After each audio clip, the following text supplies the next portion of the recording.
Selamat hari Minggu yang diberkati. Senang sekali bisa berjumpa kembali bersama dengan saudara sekalipun masih secara online. Seperti biasa dimanapun saudara berada, katakan bersama-sama dengan saya orang yang paling disayang sama Tuhan. Saya terus berdoa buat saudara, saudara baik-baik, sehat-sehat dalam segala sesuatu, sama seperti jiwa saudara baik-baik saja. Kita masih dalam serial khotbah melihat dan fokus kepada Tuhan Yesus, menjadikan Tuhan Yesus sebagai pusat atau center dalam kehidupan kita sehubungan dengan keadaan dunia yang semakin gelap seperti sekarang ini. Hari ini saya mau mengajak saudara untuk sama-sama belajar dari peristiwa pada waktu Tuhan Yesus menampakkan diri kepada dua orang muridnya yang sedang dalam perjalanan ke Emmaus. Peristiwa ini terjadi satu hari setelah kebangkitan Tuhan Yesus. Dan saya percaya ini peristiwa yang sangat penting sekali. Sampai-sampai Tuhan Yesus harus menampakkan diri kepada kedua orang muridnya yang sedang dalam perjalanan ke Emmaus. Sesungguhnya Tuhan Yesus bisa menampakkan diri kepada orang-orang lain, orang-orang penting lainnya pada zaman itu. Bahkan seharusnya Tuhan Yesus menampakkan diri kepada 11 muridnya terlebih dahulu.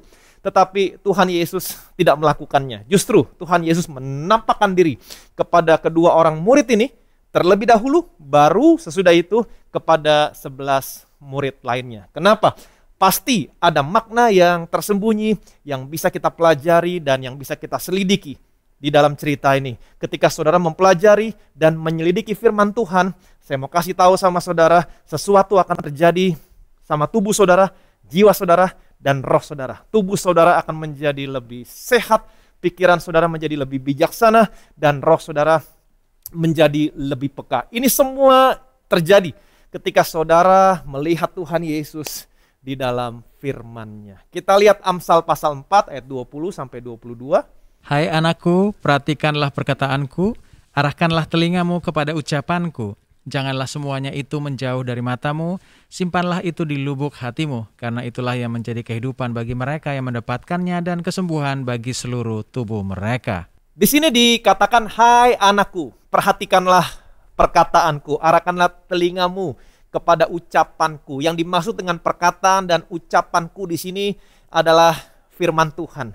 Janganlah semuanya itu menjauh dari matamu, simpanlah di dalam lubuk hatimu, karena itulah yang akan menjadi kehidupan bagi mereka yang mendapatkannya dan kesembuhan bagi seluruh tubuh mereka. Saya mau kasih tahu sama saudara, ini adalah satu-satunya obat di dunia yang tidak ada efek sampingnya. Pada umumnya, obat baik untuk organ tubuh tertentu, tetapi tidak baik untuk organ tubuh yang lain.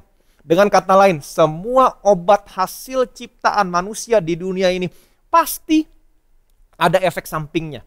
Tetapi di sini dikatakan firman Tuhan adalah kesembuhan atau obat bagi seluruh tubuh saudara dan saya. Jadi kalau hari ini ada bagian tubuh saudara yang sakit, apakah itu mata saudara, apakah itu jantung saudara, apakah pencernaan saudara, apakah tulang saudara, apapun, baca firman Tuhan. Dengar firman Tuhan, renungkan firman Tuhan. Maka firman Tuhan yang saudara baca, yang saudara dengar, yang saudara renungkan akan menyembuhkan seluruh tubuh saudara. Yang percaya boleh bilang amin. Saya mau mengajak saudara hari ini untuk melihat peristiwa pada waktu Tuhan Yesus menampakkan diri kepada kedua orang muridnya yang sedang dalam perjalanan ke Emmaus. Saudara tahu apa arti kata Emmaus? Emmaus artinya warm spring, tempat permandian air hangat. Nah, kalau saudara pulang ke rumah, saudara merasa lelah, saudara merasa letih, kemudian saudara berendam air panas sambil mendengarkan musik mungkin, sampai-sampai saudara tertidur. Setelah selesai, apa yang saudara rasakan? Saudara merasa lelah? Tidak. Saudara merasa segar kembali sesaat. Kemudian mengantuk. Setelah itu, saudara tidur dengan nyenyak. Inilah pengalaman yang Tuhan mau saudara rasakan, merasakan kehangatan Tuhan lewat firman-Nya. Firman Tuhan akan membuat saudara segar kembali. Saudara akan merasakan kehidupan yang sesungguhnya, merasakan damai sejahtera. Ketika saatnya saudara tidur, saudara bisa memiliki kualitas tidur yang baik. Kita lihat cerita ini, Lukas pasal 24 ayat 13. Pada hari itu juga ada 2 orang dari murid-murid Yesus pergi ke sebuah kampung bernama Emmaus yang terletak kira-kira 7 mil jauhnya dari Yerusalem. Di sini diceritakan bahwa sehari setelah Yesus bangkit, ada 2 orang dari murid-murid Tuhan Yesus yang sedang dalam perjalanan ke sebuah kampung yang bernama Emmaus. Kemungkinan kedua orang di sini adalah suami istri. Biasanya hanya nama suaminya yang disebut. Kalau saudara baca terus ayat-ayat selanjutnya, saudara akan menemukan nama suaminya adalah siapa? Kleopas. Nah, biasanya di dalam Injil, menurut tradisi orang Yahudi, kalau ada 5.000 orang lebih yang di dalamnya ada laki-laki, perempuan, dan anak-anak, mereka hanya menyebutkan biasanya 5.000 orang laki-laki. Betul? Ini tradisi orang Yahudi. Bukannya berarti wanita dan anak-anak tidak diperhitungkan Allah. Bukan. Allah hanya melihat laki-laki sebagai pribadi yang bertanggung jawab. Kenapa kemungkinan kedua orang di sini adalah suami istri? Karena peristiwa perjalanan ke Emmaus terjadi 1 hari setelah peristiwa kebangkitan Tuhan Yesus. Waktu Tuhan Yesus mati di atas kayu salib, Tuhan Yesus dia bayar semua hutang dosa saudara kepada Allah. Bukan hanya lunas, tetapi Tuhan Yesus bayar berlebih. Kenapa? Karena Tuhan Yesus bayar semua hutang dosa saudara dengan mempersembahkan tubuhnya. Kemudian pada hari yang ketiga, Tuhan Yesus bangkit. Kebangkitan Tuhan Yesus adalah tanda bukti bahwa Allah menerima semua yang Tuhan Yesus lakukan di atas kayu salib untuk membayar semua dosa saudara. Itu sebabnya setelah Tuhan Yesus membayar segala sesuatunya, hal yang pertama yang harus terjadi adalah segala sesuatu yang hilang dari manusia akibat manusia jatuh dalam dosa harus dikembalikan, harus dipulihkan. Dan ingat, dosa pertama terjadi di mana? Di Taman Eden. Ada 2 orang di sana, suami istri, Adam dan Hawa. Jadi seluruh pasal tentang perjalanan ke Emmaus berbicara tentang Tuhan Yesus memulihkan segala sesuatu yang hilang sejak Adam dan Hawa jatuh dalam dosa. Ingat, kalau Allah yang memulihkan, maka hasilnya akan selalu lebih baik secara kualitas dan lebih baik secara kuantitas. Apa yang terjadi di Taman Eden? Apa yang hilang di sana? Dan apa yang dipulihkan Tuhan Yesus dalam peristiwa perjalanan ke Emmaus? Kita lihat Kejadian pasal 3 ayatnya yang ke-8. Ketika mereka mendengar bunyi langkah Tuhan Allah yang berjalan-jalan dalam taman itu pada waktu hari sejuk, bersembunyilah manusia dan istrinya itu terhadap Tuhan Allah di antara pohon-pohon dalam taman. Di sini dikatakan ketika mereka mendengar bunyi langkah Tuhan Allah. Jadi Adam dan Hawa, saya percaya mereka sudah mengenal bunyi langkah Tuhan Allah. Karena pasti Tuhan sering berjalan-jalan dengan Adam dan Hawa di Taman Eden. Tetapi sejak Adam dan Hawa jatuh dalam dosa, Adam dan Hawa diusir keluar dari Taman Eden, dan sejak peristiwa itu Tuhan Allah tidak pernah lagi berjalan bersama-sama dengan mereka. Tuhan Allah berjalan bersama-sama dengan mereka di dalam Taman Eden pada hari yang sejuk. Kata Alkitab tadi, terjemahannya dalam bahasa aslinya adalah in the evening. In the evening, menjelang hari malam. Hari menjelang malam. Nah, hari menjelang malam biasanya udaranya sejuk. Nanti saudara juga akan melihat bahwa peristiwa perjalanan ke Emmaus juga pada waktu hari menjelang malam. Jadi di Taman Eden, ingat baik-baik, di Taman Eden ada Adam dan Hawa. Pada mulanya Tuhan Allah berjalan bersama-sama dengan mereka. Tetapi sejak Adam dan Hawa jatuh dalam dosa, Adam dan Hawa diusir dari Taman Eden. Tuhan Allah tidak pernah lagi berjalan bersama-sama dengan mereka sejak saat itu. Tetapi setelah Tuhan Yesus mati di atas kayu salib, Tuhan Yesus bangkit. Peristiwa perjalanan ke Emmaus, ada Kleopas di sana dan istrinya. Mereka mau kembali ke rumahnya. Tuhan Yesus berjalan bersama-sama dengan mereka. Jadi di sini saudara bisa melihat peristiwa pemulihan di mana Tuhan kembali berjalan bersama-sama dengan manusia.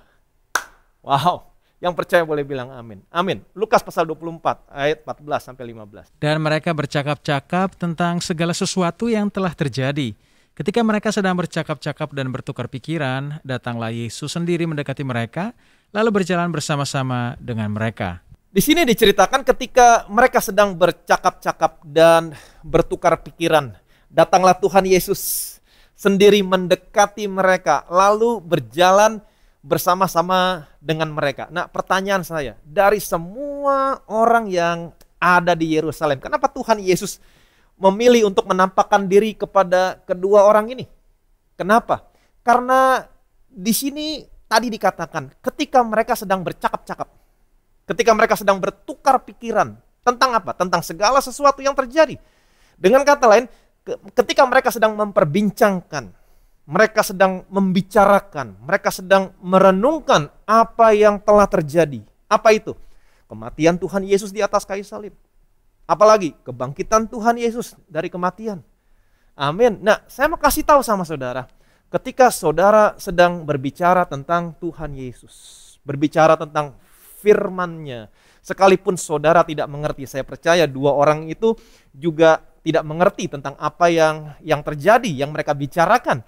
Nah, sekalipun saudara tidak mengerti, saya percaya Tuhan Yesus sendiri hadir di tengah-tengah saudara, memberikan pengertian sama saudara. Yang percaya boleh bilang amin, amin. Nah, kata merenungkan firman Tuhan siang dan malam. Terjemahannya adalah hagah. Artinya juga membicarakan, memperbincangkan. Ketika saudara membicarakan atau memperbincangkan firman Tuhan dengan seseorang, ada saatnya di mana saudara akan mendapatkan pewahyuan dan pengertian-pengertian yang baru. Tetapi banyak di antara saudara berpikir bahwa pewahyuan yang saudara dapat itu berasal dari hasil pemikiran saudara sendiri. No. Saudara lupa. Ketika saudara memperbincangkan, ketika saudara membicarakan firman Tuhan, ingat Tuhan Yesus sendiri akan hadir secara pribadi, datang mendekat kepada saudara, dan Tuhan Yesus akan memberikan pewahyuan dan pengertian kepada saudara.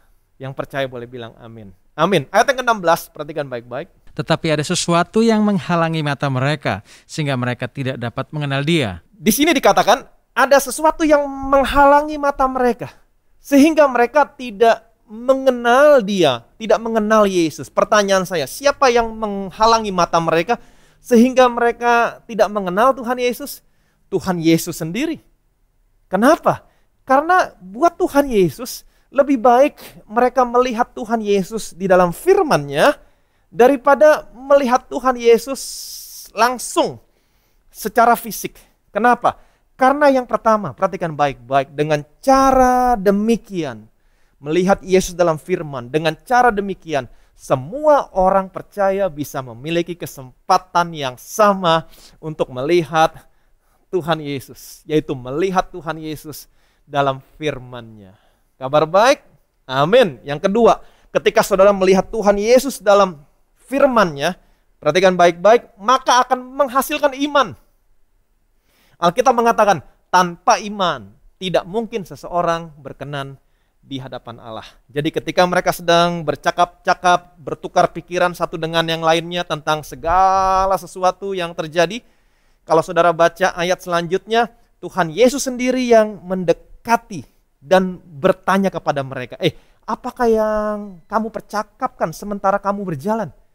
Mereka berkata kepada Tuhan Yesus, adakah engkau satu-satunya orang asing di Yerusalem sehingga engkau tidak tahu apa yang terjadi di sini? Kemudian mereka menceritakan segala sesuatu yang terjadi tentang Tuhan Yesus. Mulai dari Yesus ditangkap, Yesus diadili, kemudian diserahkan kepada imam-imam kepala untuk dihukum mati. Kemudian Tuhan Yesus disalibkan, Tuhan Yesus bangkit, dan ada beberapa dari teman-teman mereka telah pergi ke kubur Tuhan Yesus dan mendapatkan kuburnya sudah kosong. Selanjutnya Tuhan berkata begini, ayat 25, 26.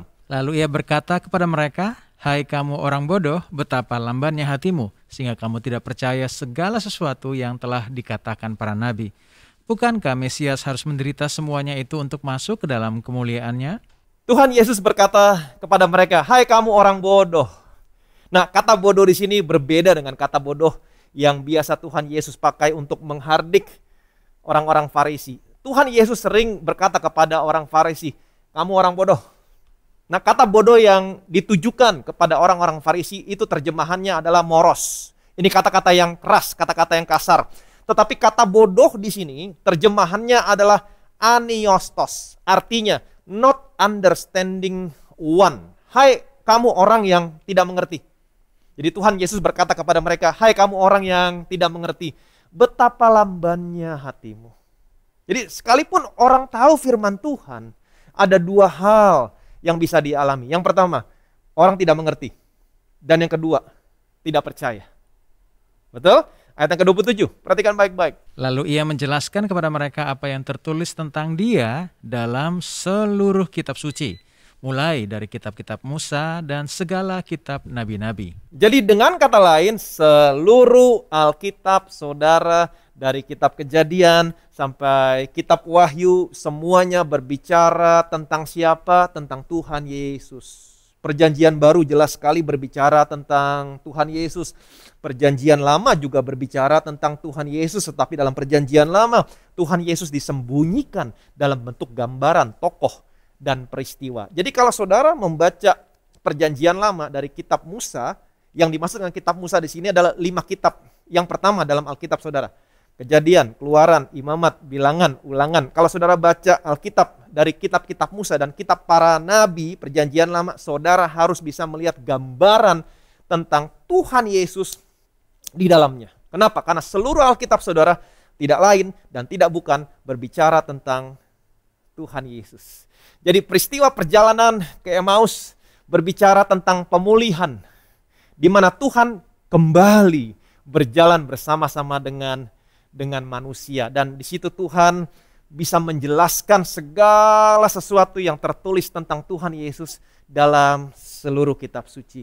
Dengan kata lain, setiap kali saudara membicarakan atau memperbincangkan Yesus, melihat Yesus di dalam firman-Nya, sesungguhnya Yesus sendiri hadir di tengah-tengah saudara, memberikan pengertian dan pewahyuan sama saudara. Yang percaya boleh bilang amin. Amin. Ayat 28 sampai 30. Mereka mendekati kampung yang mereka tuju, lalu ia berbuat seolah-olah hendak meneruskan perjalanannya. Tetapi mereka sangat mendesaknya, katanya, "Tinggallah bersama-sama dengan kami, sebab hari telah menjelang malam dan matahari hampir terbenam." Lalu masuklah ia untuk tinggal bersama-sama dengan mereka.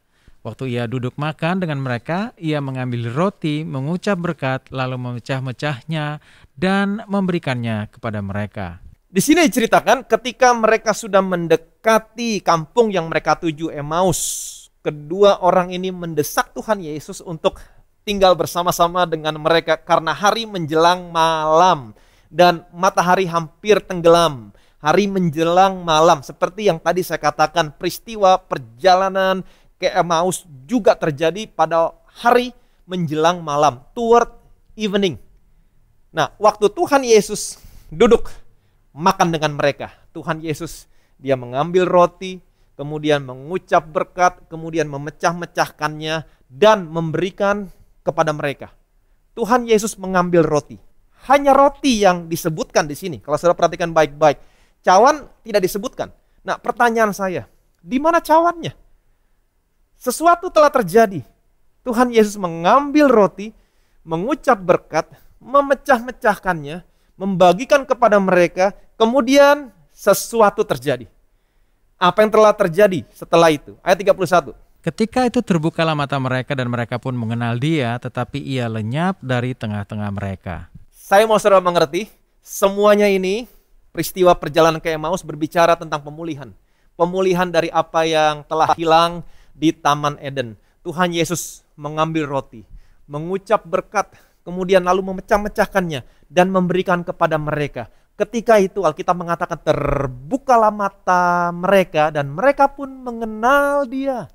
Tetapi ia lenyap dari tengah-tengah mereka. Nah, kata lenyap di sini artinya Tuhan Yesus tetap ada di situ, tetapi tidak terlihat lagi oleh mata mereka secara fisik. Kenapa? Karena mereka sudah melihat Tuhan Yesus. Misi sudah selesai. Pemulihan sudah terjadi. Tuhan Yesus lenyap, Tuhan Yesus tidak sempat lagi mengangkat cawannya. Kenapa? Pemulihan sudah terjadi. Terbukalah mata mereka, kata Alkitab. Terbukalah mata mereka. Apa yang dipulihkan dari Taman Eden? Terbukalah mata mereka, mereka mengenal Dia. Adam dan Hawa makan buah dari pohon pengetahuan yang baik dan yang buruk di Taman Eden. Apa yang terjadi di sana? Kita lihat Kejadian pasal 3 ayat 6 sampai 7. Perempuan itu melihat bahwa buah pohon itu baik untuk dimakan dan sedap kelihatannya. Lagi pula pohon itu menarik hati karena memberi pengertian. Lalu ia mengambil dari buahnya dan dimakannya dan diberikannya juga kepada suaminya yang bersama-sama dengan dia. Dan suaminya pun memakannya. Maka terbukalah mata mereka berdua dan mereka tahu bahwa mereka telanjang.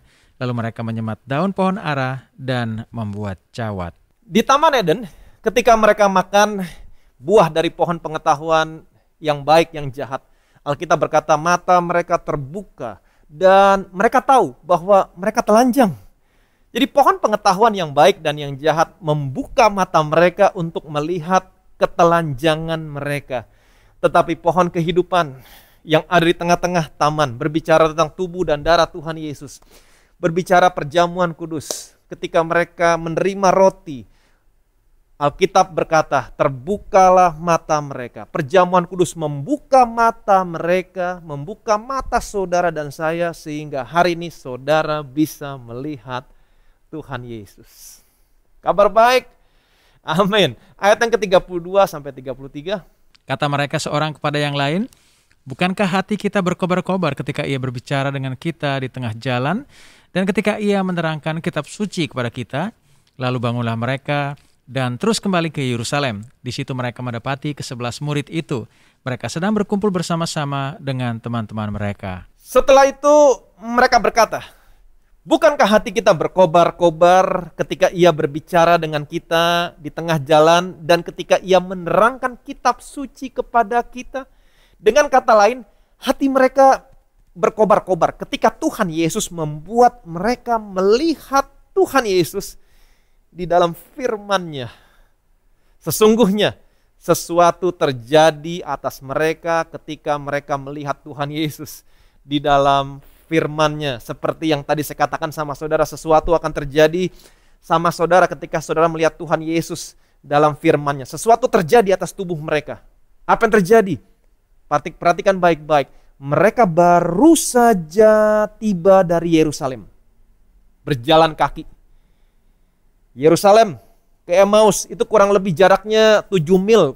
Kurang lebih 10,5 kilometer. Setelah mereka melihat Tuhan Yesus dalam firman. Dan ketika mereka menerima roti, mereka langsung balik lagi ke Yerusalem saat itu. Jalan kaki lagi. 10,5 kilometer lagi. Artinya apa? Kekuatan mereka dipulihkan secara fisik. Sesuatu terjadi sama tubuh mereka secara fisik. Mereka kuat lagi. Kapan? Ketika mereka melihat Yesus dalam firman-Nya. Wow. Ayat 35 sampai 36. Lalu kedua orang itu pun menceritakan apa yang terjadi di tengah jalan dan bagaimana mereka mengenal Dia pada waktu Ia memecah-mecahkan roti. Dan sementara mereka bercakap-cakap tentang hal itu, Yesus tiba-tiba berdiri di tengah-tengah mereka dan berkata kepada mereka, damai sejahtera bagi kamu. Ketika mereka tiba di Yerusalem, bertemu dengan murid-murid yang lain, mereka menceritakan segala sesuatu yang terjadi kepada murid-murid yang lain.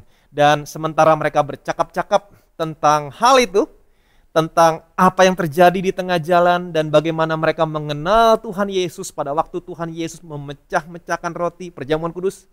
Tuhan Yesus kembali hadir di situ, di tengah-tengah mereka. Jadi confirm, setiap kali saudara berbicara, setiap kali saudara berbincang-bincang, setiap kali saudara bercakap-cakap tentang Tuhan Yesus, maka Tuhan Yesus sendiri akan ada di sana di tengah-tengah saudara.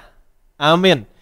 Saudara perhatikan baik-baik ketika mereka berbincang-bincang, bercakap-cakap tentang Tuhan Yesus kembali hadir di tengah-tengah mereka sambil berkata, damai sejahtera bagi kamu. Nah, damai sejahtera di sini terjemahannya adalah Irene. Dalam bahasa Yunani, dalam bahasa Ibraninya Shalom yang artinya health, safety, prosperity, peace. Artinya sehat, aman, makmur, damai. Amin. Itu sebabnya Alkitab mengatakan kasih karunia dan damai sejahtera, Irene, Shalom, melimpahi kamu oleh pengenalan akan Allah dan akan Yesus Tuhan kita. Saya punya kabar baik buat saudara, ketika saudara melihat Yesus dalam firman-Nya, semakin saudara mengenal Tuhan Yesus, hidup saudara akan semakin sehat, aman, damai, dan hidupmu semakin diberkati Tuhan. Jadi peristiwa perjalanan ke Emmaus pada waktu hari menjelang malam berbicara tentang pemulihan. Tuhan kembali berjalan bersama-sama dengan manusia. Dan lebih daripada itu, Tuhan Yesus sekarang bukan hanya berjalan bersama-sama dengan saudara, tetapi sekarang Dia ada di dalam saudara. Dia sekali-kali tidak pernah meninggalkan saudara di tengah-tengah dunia yang gelap seperti sekarang ini. Tetap percaya, Tuhan Yesus selalu ada bersama-sama dengan saudara. Jadi dari keseluruhan cerita ini, intinya adalah tentang melihat Tuhan Yesus di dalam firman-Nya. Jadi saya memberikan semangat sama saudara, terus melihat Tuhan Yesus di dalam firman-Nya. Pastikan mata saudara tertuju kepada Tuhan Yesus, melihat dan fokus kepada Tuhan Yesus. Tetap percaya kepada firman-Nya, berpegang kepada janjinya, maka Tuhan Yesus sendiri yang akan memberikan pengertian-pengertian dan pewahyuan sama saudara. Ketika saudara melihat Tuhan Yesus di dalam firman-Nya dan semakin mengenal Tuhan Yesus, maka kasih karunia, damai sejahtera akan melimpahi saudara. Sesuatu yang baik akan terjadi sama saudara, sekalipun dunia hari-hari ini semakin gelap, tetapi saya percaya hidup saudara, hidup saya semakin sehat, semakin aman, semakin damai, dan semakin diberkati Tuhan. Jadi pastikan matamu senantiasa tertuju kepada Tuhan Yesus. Amin. Senantiasa melihat dan fokus kepada Tuhan Yesus. Senantiasa menuruti firman-Nya, lihat Dia dalam firman-Nya. Amin. Kemudian menantikan pertolongan dari Tuhan. Dan saya percaya Tuhan Yesus akan melindungi, memproteksi saudara. Bukan hanya demikian, tapi Alkitab mengatakan semakin kamu melihat Yesus dalam firman-Nya, kasih karunia dan damai sejahtera datang. Bukan hanya sekedar datang, tapi datang melimpahi saudara. Amin. Hidupmu semakin sehat, hidupmu semakin aman, hidupmu semakin sehat, dan hidupmu semakin diberkati Tuhan. Terus lihat Tuhan Yesus dalam firman-Nya. Dunia boleh gelap, tapi ketika saudara melihat Tuhan dalam firman-Nya, ada kasih karunia Tuhan di sana, ada kebaikan Tuhan di sana, kasih karunia-Nya, kebaikan-Nya, damai sejahteranya akan datang melimpahi saudara, melimpahi saya. Diberkatilah saudara, diberkatilah saya. Amin. Betapa kami bersyukur Tuhan, sekalipun kami ada dalam keadaan dunia yang semakin gelap, tapi ketika kami melihat Engkau di dalam firman-Mu Tuhan, kami percaya Engkau sendiri yang akan memberikan pengertian, pewahyuan kepada kami, sehingga kami semakin mengenal Engkau. Dan ketika kami semakin mengenal Engkau, maka kasih karunia, damai sejahtera senantiasa melimpahi hidup kami Tuhan. Dunia boleh gelap, tapi Engkau akan membuat kami tetap sehat, kami tetap kuat, aman, terproteksi, dan kami tetap diberkati berlimpah-limpah. Dan biarlah anak-anak-Mu Tuhan, dimanapun mereka berada hari ini, mereka yang melihat Engkau di dalam firman-Nya hari ini Tuhan, biarlah hari ini juga kasih karunia, damai sejahtera melimpahi mereka hari ini. hidup mereka sehat. Dan kami percaya Tuhan, Engkau pelihara mereka dengan sempurna, mencukupkan semua kebutuhan mereka, bukan berdasarkan keadaan ekonomi dunia ini, tapi berdasarkan kekayaan, kemuliaan yang Engkau miliki di surga. Dan Engkau tetap memproteksi mereka dengan sempurna. Di bawah kepak sayap-Mu, Engkau tudungi mereka dan mereka berlindung. Dan kami percaya Tuhan bahwa yang menyertai mereka lebih banyak daripada musuh-musuh mereka. Karena Engkau memerintahkan malaikat-malaikat-Mu untuk menjaga mereka di segala jalan mereka. Segala kemuliaan, segala hormat, segala pujian hanya bagi nama Tuhan. Semua yang percaya sama-sama kita katakan amin.